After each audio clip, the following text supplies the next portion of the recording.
America failed. Its leaders failed us. Their failure almost destroyed all mankind. We've fought, and we've endured, and we finally have a small patch of safety. But having a home isn't enough. So tonight, as we break bread together, let us forge together something new, something strong, something we can be proud of. Let us forge a brotherhood of steel.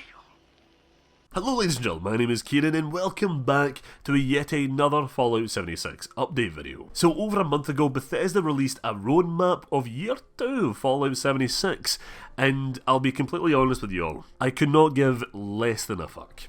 I could not care. Like, don't get me wrong, the things featured on the roadmap are quite cool, but I just wasn't really that invested, that interested at the time of its release. Like, when it came to seasons, I don't care too much. I've never really cared about that sort of thing in video games. It's never drawn me back. It's never done what it was meant to do for me, you know? I know it does for a lot of people, but it's not for me. The One Wasteland for All update sounds great and will make exploring at lower levels way more enjoyable. But today I don't really want to talk about those other updates, to be honest. I don't know, I'm not really that invested in them to make an entire video about them. But what I will talk about today is my hopes and predictions for the upcoming Fractured Steel DLC. This update marks the return of the Brotherhood of Steel into the world of Fallout 76 as they search for new technology and they bring with them new NPCs, new quests and new companions. The storyline for Fractured Steel will actually be a continuation of the Steel Dawn questline coming later on this year but before the big update. The questline involves a group of Brotherhood personnel finding their way to West Virginia to re-establish contact with the silent Appalachian chapter. With Steel Dawn coming before Fractured Steel, I'm guessing that Steel Dawn is essentially going to be like a prologue to the massive DLC where it's going to slowly introduce the Brotherhood and then maybe they're going to hint at what's going to happen in Fractured Steel. My guess is that this questline will involve players receiving like a distress signal or something like that, which will lead us to find the lost group. We'll then deliver the bad news to them, which is unfortunately that the Brotherhood in Appalachia are all dead. They're gonzo, they're done. Which might result in this Brotherhood team re-establishing themselves in a new base of operations, or they might want to take back Fort Defiance. Since quests like these in Fallout 76 take place mostly inside, I don't think we should expect a big, epic, massive retake of Fort Defiance, or anything like that, so it'll probably be just running errands for the Brotherhood as they build up a new base. I actually didn't even know of Steel Dawn's existence until I properly looked at the roadmap. I was already planning on making the Fractured Steel video, and then when I looked at the roadmap I was like, Steel Dawn questline, what is that? And then apparently there was a ton of leaks on it about, you know, lost patrols and stuff like that, how Lost Hills sent over a team to Appalachia, and I'm like, okay. But on to the Fractured Steel update, the big main hitter coming later this year. First of all, I want this massive update with the Brotherhood to involve the Raiders, the Settlers, and of course Vault 79 with the gold doubloons. Because I feel like the ending of the Wastelanders questline left much to be desired. It sort of just ended, and I was like, okay, is there like any continuation after this? And I was just walking about the Wasteland being like, apparently that's it. We have gold now. And so I thought that later on this year, maybe later next year or some point, there's going to be a massive continuation of the Wastelanders DLC. Maybe they're going to be like, every season there's going to be massive quest drops where it's like maybe 5 to 10 quests, main and side quests involving the Wastelander storyline. So I do hope that in this DLC there will be a brewing conflict between the Raiders, Settlers and the Brotherhood.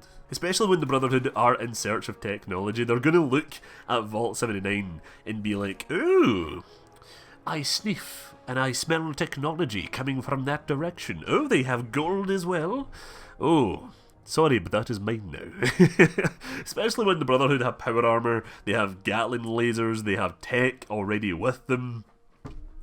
who stands a chance? Although the Brotherhood's like arrival to the Wasteland, I'm not expecting them to have like a Pridwin Fallout 4 style entrance where like vertibirds are like flying over the hills and shit like that. I do not expect that at all. Like, it's probably going to be something small where you're going to be walking around the Wasteland and you're just going to see this small Brotherhood patrol walking around, sort of like in Fallout 3 where you had the Outcasts just randomly wander around with like 3 or 4 troops and a robot. Actually, I was thinking there, a good way of including the Wastelanders into the Fractured Steel update is by actually having the Brotherhood recruit Appalachians. So you go, you're already kind of a member of the Brotherhood of Steel, you go, you help them out, do errands for them, and then because there are only like 5 or 6 troops at this new base of operations, the Brotherhood are like, hey, can you go out and maybe recruit some tech people, you know? I'm pretty sure the Settlers have some, you know, tech wizard out there, I'm pretty sure the Raiders have one as well.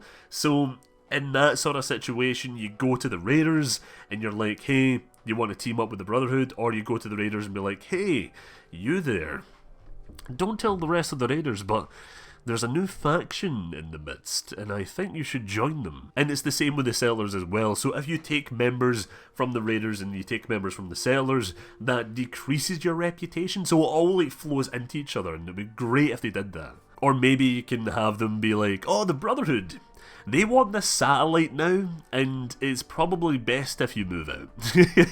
And then that decreases the reputation with the Raiders. I don't know, there's like a lot of role-playing aspects you can add in here, a lot of choice and consequence you can add. Personally though, I think this questline should be about the Brotherhood re-establishing themselves in the Wasteland, taking back Fort Defiance, and being like, hey, we are back, and making it bloody well known. What I'm really hoping for, actually, is that they go and they also take over White Spring Resort, because if you don't know already and you haven't really played much of the game, in White Spring Resort, actually underneath it, is a massive enclave complex, a massive bunker filled with technology, and technology, and more technology, and so the Brotherhood will definitely know about this, and the Brotherhood will definitely go and claim this. Which might, you know, lead into a future conflict with the Enclave in Appalachia. I know some people were probably going to be like, I don't know if I want too many like Wastelanders or Brotherhood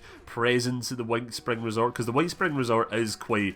it's a calming place to go to, you know. It's a nice little relaxation place.